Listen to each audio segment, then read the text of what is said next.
ఈ సహోదరి సహోదరులు, నువ్వు ఉపకారం చేయాలని ఆశపడినప్పుడు అపకారం చేసేవాళ్ళు ఉంటారు. ఇది సహజం. వాళ్ళు అపకారం చేశారని చెప్పేసి నువ్వు మళ్ళీ అపకారం చేయాల్సిన అవసరంలా. నువ్వు మంచి చేసినప్పటికీ నీకు చెడు చేసేవాళ్ళు ఉంటారు.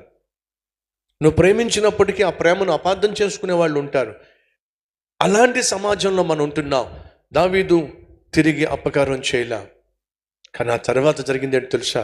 చెప్పా కదా, ఆ పనికి మాలిన సర్కిల్ కాస్త చేసింది ఏమిటయా అంటే హనును రెచ్చగొట్టారు.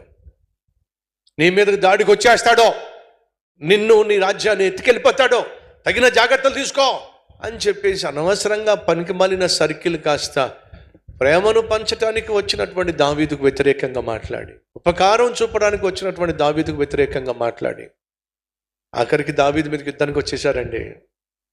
యుద్ధానికి రావడమే కాకుండా చచ్చినట్టు ఉన్నటువంటి సిరియన్లు కూడా తీసుకొచ్చేశారు. రండి అందరం కలిసి దావీదు అంతం చూద్దాం.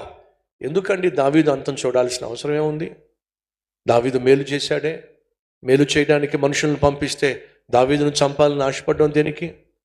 దావీదును చంపాలని ప్రయత్నం చేశారు. దావీదు యొక్క రాజ్యాన్నే కాజేయాలని ప్రయత్నం చేశారు. యెహోవా దావీదుకు తోడుగా ఉన్నాడు కాబట్టి తన మీదకు లేచినటువంటి ఆ రాజ్యాలన్నిటినీ కూడా దావీదు ఏం చేశాడు? అణిచి పడేశాడు. ఇప్పుడు హనూను ఏమయ్యాడంటే అణిచివేయబడ్డాడు.